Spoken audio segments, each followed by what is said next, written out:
நடிகை கஸ்தூரிய மாமி அப்படின்னு சொல்லும் பொழுது உங்களுக்கு அது கோபம் வருமா அல்லது எப்படி அதை நீங்க பாப்பீங்க, எப்படி எடுத்துப்பீங்க? இந்த மாதிரி எழுதுறவங்க எல்லாம் பயங்கரமான பெண் பித்தர்கள். அதே சமயத்துல மாமா வேலை செய்யறவங்களே எல்லாரும் மாமா மாமான்னு கூப்பிடும்போது கஸ்தூரிய ஒரு குடிகாரி, லீலா பேலஸ்ல குடிச்சுபிட்டு அதுக்கு காசு கட்டாம ஓடின்னு போன ஒரு பெண் அப்படின்னு அவங்க ஒரு பச்சை பொய்ய கட்டவிழ்த்து விடுறாங்க. நான் இந்த 5 ஸ்டார் ஹோட்டலுக்கு போய் மோர் கூட குடிக்க மாட்டேன், ஏன்னா எல்லாமே அங்க விலை அதிகமா இருக்கும். எனக்கு நிறைய ஃப்ரெண்ட்ஸ் இருக்காங்க, அவங்களுக்கெல்லாம் நான் ஆனா நடிகை கஸ்தூரி குடிக்க மாட்டாங்கிறது சொல்ல வரீங்க இல்லையா? நான் என்ன சொல்றது, உங்களுக்கு தெரியாதா நான் குடிக்க மாட்டேன்னு? எனக்கு தெரியும், வீடியோ பாக்குறவங்களுக்கு. நீங்க சொல்லுங்க, கருத்தால எதிர்கொள்ளாம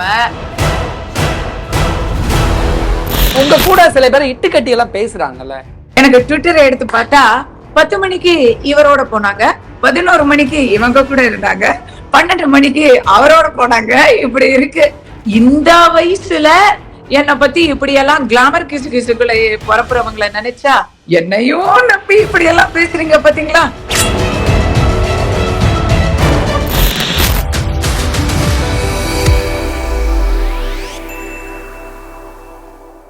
Meenakshi Medical College Hospital and Research Institute, Kanjipuram, accredit A+ by NAC. The Chennai Silks in War of Summer Sale. Let the celebrations begin. திராவிடம் அப்படிங்கிற ஒரு வார்த்தையை அடிக்கடி திராவிடிய அப்படின்னு சொல்றீங்களே, அது தப்பா தெரியலையா? உங்களுக்கு ஏன் தப்பா தெரியுது? எனக்கு ரொம்ப பொருத்தமா தோணுது. உங்களுக்கு ஏன் தப்பா தோணுது? நீங்க என்ன சொல்ல வரீங்க, இதோட பொருள் என்ன அப்படின்னு எல்லாருக்குமே தெரியும், அதனால கேக்குறேன். என்ன தெரியும்? திராவிடம்ங்கிற வார்த்தைய திராவிடிய அப்படின்னு வேற ஒரு பொருள். திராவிடம் வேறு, திராவிடியம் வேறு, இரண்டு வேறு. நீங்க ஒரே வார்த்தைன்னு சொல்லாதீங்க. திராவிடியம் வேற வார்த்தைகள் கிடையாது. திராவிடம் என்றால் தென்னிந்தியாவை குறிக்கும். திமுகவை குறிக்குமா? திராவிடிய அப்படிங்கிறது எதை குறிக்கும், யாரை குறிக்கும்? அவங்களதான் குறிக்கும். ஒரு பொய்யான ஒரு கட்டமைப்பையும் பொய்யான சித்தாந்தத்தையும் குறிக்கும். ஒரு பொய்யா கட்டமைக்கக்கூடியவங்க ஆட்களை மட்டும் தான் நீங்க சொல்றீங்க திராவிடிய அப்படின்னு, திராவிடர்களை சொல்லல. ஆமா, பார்ப்பனர் வேறு பார்ப்பனியம் வேறு அப்படின்னு நம்ம எல்லாருக்கும் கத்து கொடுத்தவர்கள் தான் திராவிடியர்கள். திராவிடம் வேறு, திராவிடியம் வேறு. இது கஸ்தூரியோட விளக்கம். நானே தான் சொல்கிறேன். சமூக வலைதளங்கள்ல கஸ்தூரிக்கு எதிர்மறையான விமர்சனங்கள்லாம் வரும்ல. குறிப்பா நடிகை கஸ்தூரிய மாமி அப்படின்னு சொல்லும் பொழுது உங்களுக்கு அது கோபம் வருமா அல்லது எப்படி அதை நீங்க பாப்பீங்க, எப்படி எடுத்துப்பீங்க? எனக்கு இந்த மாதிரி எழுதுறவங்க எல்லாம் பயங்கரமான பெண் பித்தர்கள். அதே சமயத்துல மாமா வேலை செய்யறவங்களே எல்லாரும் மாமா மாமான்னு கூப்பிடும்போது அவங்க ரொம்ப விருப்பப்படுற அவங்களுக்கு அவங்களையும் மீறி அவங்களுக்கு ஒரு ஆசை வரும் தெரியுமா? அப்போ மாமா ஆசை வந்தா பெண்டால துடிக்கிற ஒரு பெண்ணை மாமின்னு கூப்பிடுறது தானே நடக்கக்கூடிய ஒரு லாஜிக்கு. அந்த லாஜிக்ல கூப்பிடுறாங்க பெண் பித்தர்கள், பெண்ணிருமை பேசும் போலி கயவர்கள் அப்படின்னு நான் நினைக்கிறேன். எப்பவுமே நான் ஒரு விஷயம் பேசினா அந்த விஷயத்துல கருத்தால எதிர்கொள்ளாம திருப்பி என் ஜாதிய பேசுறது, என் தொழில பேசுறது, என் ஒழுக்கத்தை பேசுறது, இப்படி பேசிக்கிட்டு இருந்தாங்கன்னா அது எனக்கு வெற்றி. ஏன்னா என் கருத்தை அவங்களால மறுக்க முடியல. அதனாலதான் மத்த இடத்துல எல்லாம் எங்கெங்கயோ தேடுறாங்க, என்னை எதையாவது சொல்லி பின்வாங்க வைக்க முடியாதா அப்படின்னு தேடுறாங்க. அப்படி அவங்க ஒவ்வொரு தரமும் என் மேல ஒரு சொல்ல அடிக்கும் போதும் அது என்னுடைய வெற்றியை நிர்ணயித்து கொண்டே இருக்கிறது. உங்களுடைய சமூக வலைதள பதிவுல சில பதிவுகளை கீழே ஹோட்டல் லீலா பேலஸ் அப்படின்னு இக்கு வச்சு ஏதோ ஒண்ணு சொல்றாங்கல்ல, அவர்களுக்கு உங்களுடைய பதில்? திராவிடர் நட்பு வட்டமும் ஏதோ ஒண்ணு, அதுவும் ஒரு திராவிட இயக்கம் தான். அந்த திராவிட இயக்கத்துல ஒரு திராவிடியா பெண், அந்த பெண்ணுடைய பேரை நான் சொல்ல விரும்பல, ஏன்னா அந்த பெண்ணை நிறைய பேருக்கு தெரியாது. நான் சொல்லி அவங்களுக்கு ஒரு வெளிச்சத்தை கொடுக்க நான் விரும்பல. அந்த அம்மா என்ன பண்ணுது, ஒரு வீடியோல புட்டு ஒரு பொய்யை எடுத்து வைக்குது. ஏன்னா அவங்களுக்கு இதேதான் வேலைங்க, என்னை பத்தி பொய் சொல்றது இல்லைன்னா எனக்கு மிரட்டல் விடுக்கிறது. இந்த ரெண்டை தான் ஒரு முழு நேர தொழிலாக சில திராவிடியவாதிகள் செய்து கொண்டிருக்கிறார்கள். அதுல இந்த அம்மா என்ன சொல்லுது, மதுவுக்கு எதிரா நான் ஒரு பதிவு போட்டிருந்தேன். அரசாங்கம் மதுவுக்கு எதிராக ஒரு சின்ன பெண்கள் கல்லூரிக்கு போக வேண்டிய வயசுல கிக்கின்னு இழிச்சுக்கிட்டு சிரிச்சுக்கிட்டு போய் தலைய மூடிக்கிட்டு மது வாங்குற ஒரு காணொலிய பகிர்ந்திருந்தேன். இவங்க பெண் உரிமைக்கு காசு கொடுக்குறாங்க, ஆனா இங்க பெண் உரிமை போற நிலைமைய பாருங்க அப்படிங்கிற மாதிரி ஒரு கருத்து. அப்ப இந்த அம்மா உடனே அதுக்கு ஒரு வீடியோ விடுது. மதுவுக்கு எதிராக இந்த அம்மா பேசுறதுக்கு இவங்களுக்கு என்ன உரிமை இருக்கு? கஸ்தூரிக்கு எந்த உரிமையும் இல்லை. ஏன்னா கஸ்தூரியே ஒரு குடிகாரி, லீலா பேலஸ்ல குடிச்சுபிட்டு அதுக்கு காசு கட்டாம ஓடின்னு போன ஒரு பெண் அப்படின்னு அவங்க ஒரு பச்சை பொய்ய கட்டவிழ்த்து விடுறாங்க. அந்த பச்சை பொய்க்கு எந்த விதமான அவங்க சொல்ற டேட்டு தப்பு. அப்போ நான் அந்த இடத்துக்கு போகவும் இல்லை.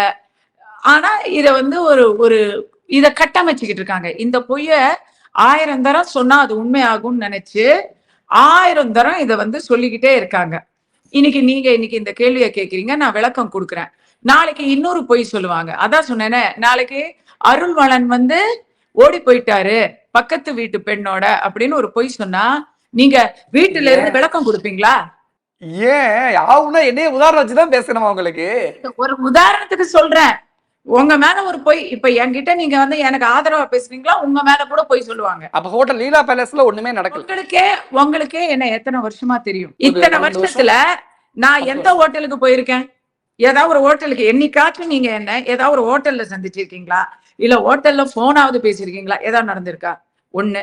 ரெண்டாவது, நான் இந்த 5 ஸ்டார் ஹோட்டலுக்கு போய் மோர் கூட குடிக்க மாட்டேன். ஏன்னா எல்லாமே அங்க விலை அதிகமா இருக்கும். நான் வெறும் தண்ணி மட்டும்தான். நான் டெசிக்னேட்டட் டிரைவருங்க. எனக்கு நிறைய ஃப்ரெண்ட்ஸ் இருக்காங்க.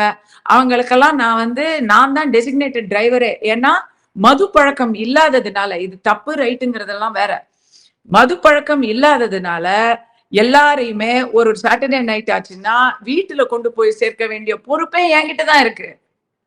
அப்படி இருக்கும்போது என்னை பத்தி குடிகாரன்னு சொன்னா எவன் நம்புவான்? நடிகை கஸ்தூரிக்கு மது பழக்கம் கிடையாது. அப்படியே இருந்தாலும் உங்களோட தனிப்பட்ட விஷயம். ஆனா நடிகை கஸ்தூரி குடிக்க மாட்டாங்கிறது சொல்ல வரீங்க இல்லையா? நான் என்ன சொல்றது, உங்களுக்கு தெரியாதா நான் குடிக்க மாட்டேன்னு? எனக்கு தெரியும், வீடியோ பாக்குறவங்களுக்கு. நீங்க சொல்லுங்க, கஸ்தூரி குடிப்பாளா? அருள்வளனுக்கு தெரிந்தவரை, நான் பார்த்தவரை கஸ்தூரி குடித்ததில்லை. அவ்வளவுதான். இது வரைக்கும் யார் பார்த்துமே குடித்ததில்லை. உடனே யாராவது பார்க்காம குடிக்கிறாங்களான்னு எனக்கு மடக்கா கேள்வி கேட்க கூடாது. குடிக்க மாட்டேன் நான் எனக்கு தண்ணி பழக்கம் கிடையாது. அது தப்பா ரைட்டாங்கிறது 2ஆம் பட்சம். எனக்கு தண்ணி பழக்கம் கிடையாது. இன்னும் சொல்ல போனா மது பழக்கம் தவறு அப்படின்னு சொல்லி அதற்காக அகேன்ஸ்டா அவ்வளவு போராடிக்கிட்டு இருக்க ஆளு நான் இப்ப என் இயக்கம் மூலமாவும் சரி, எங்க மனு மிஷன் மூலமாவும் சரி, நாங்க நிறைய ட்ரீட்மெண்ட்டுக்கெல்லாம் ஃபண்டிங் பண்ணிக்கிட்டு இருக்கோம். அப்படி இருக்கும் பொழுது இந்த மாதிரி ஒரு பொய்ய கட்டமைச்சு வெளியே விடுறது, அதாவது என்ன ஒழுக்கம் கெட்டவ அப்படின்னு விதவிதமா இவங்க ஸ்தாபிக்கிறாங்களாம். ஹோட்டல் லீலா பேலஸ்ல நடந்த விஷயத்தோட அந்த மர்மம் முடிச்சு அவிழ்த்துட்டீங்க. ஆனா உங்க கூட சில பேரை இட்டுக்கட்டி எல்லாம் பேசுறாங்கல்ல, என்ன சேர்த்து வச்சா? அதை ஏன் கேக்குறீங்க? எனக்கு இப்பெல்லாம் இந்த காலையில பெரிய பெரிய தொழிலதிபர்கள்லாம் காலையில செக்ரட்டரி கிட்ட, செக்ரட்டரி இன்னைக்கு என்னோட ஸ்கெடியூல் என்ன அப்படின்னு சொன்னது செக்ரட்டரி சொல்லுவாங்க. சார் 10 மணிக்கு லயன்ஸ் கிளப் மீட்டிங் சார், 11 மணிக்கு சில திறப்பு விழால கலந்துக்கிறீங்க, 12:30க்கு லஞ்ச்ல கலந்துக்கிறீங்க, 3 மணிக்கு சீஃப் மினிஸ்டரோட தனிப்பட்ட முறையில சந்திக்கிறீங்க சார் அப்படின்னு வரிசையா சொல்லுவாங்க. அந்த மாதிரி எனக்கு ட்விட்டரை எடுத்து பார்த்தா 10 மணிக்கு இவரோட போனாங்க, 11 மணிக்கு இவங்க கூட இருந்தாங்க, 12 மணிக்கு அவரோட போனாங்க. இப்படி இருக்கு. இத நாம என்ன பண்ண முடியுங்க? என்ன பண்ண முடியும்? நான் எங்க இருக்கேன்? இந்த உங்களோட பேசிக்கிட்டு இருக்கேன். நாம என்ன பண்ண முடியும்? சில பேர் கூட சேர்த்து வச்சு இட்டுக்கட்டி பேசுவாங்கல்ல, அவங்களுக்கு நீங்க இப்ப என்ன சொல்ல வரீங்க? அது என்னவோ தெரியல. என்ன அங்க பார்த்தேன், இங்க பார்த்தேன், அவங்க வச்சிருக்காங்க, இங்க வச்சிருக்காங்கன்னு இவங்க பாட்டுக்கு ஏதாவது சொல்லிட்டே இருக்காங்க. ஆனா என்ன யாரும் வச்சுக்க அதெல்லாம் எதுவும் உண்மை இல்லைன்னு சொல்ல வர. எனக்கு எங்க பாருங்க, நான் சொல்றேன், இது வேற வாயில இருந்து ஏதாவது புடிங்கிடுறீங்க நீங்க. நமக்கு இங்க பாருங்க, சின்ன வயசுல இந்த மாதிரி கிசுகிசுலாம் வந்தா வருத்தமா இருக்கும். இப்ப எனக்கு கல்யாணம் ஆகி 2 குழந்தை இருக்கு. நல்லபடியா வாழ்ந்துட்டு இருக்கேன். இப்ப வந்து இந்த மாதிரி கிசுகிசுக்களால இதனால எனக்கு எந்த நஷ்டமும் இல்ல. இந்த கிசுகிசு சொல்றதுனால அவங்களுக்கு ஏதாவது லாபம் இருக்கா? 10 பைசாக்கு உங்களுக்கு பிரயோஜனம் இருந்தா நீங்க தாராளமா செய்யுங்கன்றேன் நானு. கஸ்தூரிய பத்தி கிசுகிசு பேசி இன்னைக்கு ஏதாச்சும் உங்களுக்கு ஒரு லாபம் வருதுன்னா நீங்க தாராளமா செய்யுங்க. ஏன்னா எனக்கு எந்த நஷ்டமும் இல்ல. என்ன ஆகப்போகுது? இதுக்கு மேல நான் என்ன புதுசா வந்து என் வாழ்க்கைய தொடங்க போறேன்? எனக்கு ஒண்ணும் இல்ல. ஓகே.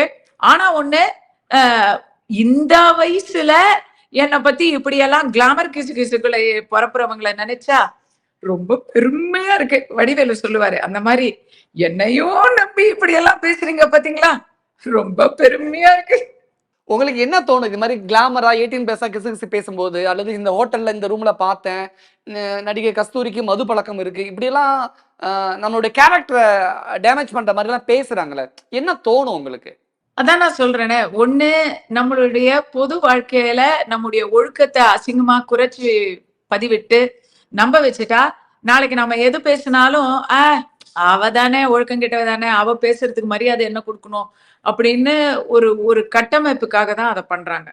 அது வந்து அரசியல் சார்ந்த ஒரு சூழ்ச்சி. பட் சும்மானாக்கா அவ தெரியாதா, நடிகை தானே, உன்னை பத்தி தெரியாதா, சத்யராஜ் கிட்ட அல்வா வாங்கினவ தானே, ஐயோ அல்வா வாங்கினது நான் சொன்னா தனியாவா? அப்ப சத்யராஜ் சாரும் அந்த சீன்ல இருக்கிறாரு இல்ல. யாராவது இது வரைக்கும் உலகத்துல இந்த இந்த பகுத்தறிவு குரூப் இருக்க ஒருத்தனாவது யோசிச்சு பார்த்தானா? சத்யராஜ கேள்வி கேட்கணும், ஏன்டா அல்வா கொடுத்தேன்னு எவனா கேட்கிறானா? அப்ப அது சினிமா, அவர் நடிகர். ஆனா நாம வந்து அவங்களுக்கு அப்படியே எல்லாம் என்னை பத்தி தெரிஞ்ச ஒரு பெண், இப்படிதானே நம்மளுக்கு ஓடிட்டு இருக்கு. இதெல்லாம் பார்த்து நம்ம என்னங்க நினைக்கிறது? டயர்டாய் போச்சு நமக்கு. என்ன நினைக்கிறேன் தெரியுமா? வேலை வெட்டி இல்லாத சும்ப பயலுங்கன்னு நினைக்கிறேன். அதான் நினைக்கிறேன். என்ன இப்படி பேசிட்டீங்க? அப்படிதான். என்ன தவறா பேசிட்டேனா? ஏதாவது கெட்ட வார்த்தையா? புரிதல் இல்லாதவர்கள் இப்படிப்பட்டவர்கள் அப்படின்னு சொல்ல வரீங்களா? புரிதல் இருக்கிறவன் ஏங்க உட்காந்து யூடியூபுக்கு கீழே கமெண்ட் அடிச்சுட்டு இருக்க போறான்? அவன்லாம் வேலையை கவனிச்சிட்டு இருக்க மாட்டானா? உங்களுக்கு இருக்கா டைம் போய் உட்காந்து கமெண்ட் எழுதுறதுக்கு? நல்லதுக்கு எழுதுறவங்க வேற. ஒரு மனதை தொடும் ஒரு வீடியோவுக்கு கமெண்ட் அடிக்கிறோம் அப்படின்னு சொன்னா அது வேற. இந்த மாதிரி வெட்டி பேச்சு தென்ன பேச்சு பேசுறவங்க எல்லாம் வந்து அவன் அனானிமஸா எழுதுறான், அந்த வரைக்கும் சந்தோஷம். இவனெல்லாம் நான் தெரிஞ்சுக்க விருப்பமே படல. Meenakshi Medical College Hospital and Research Institute, Kanjipuram, accredit A+ by NAC. The Chennai Silks in Wow Summer Sale. Let the celebrations begin.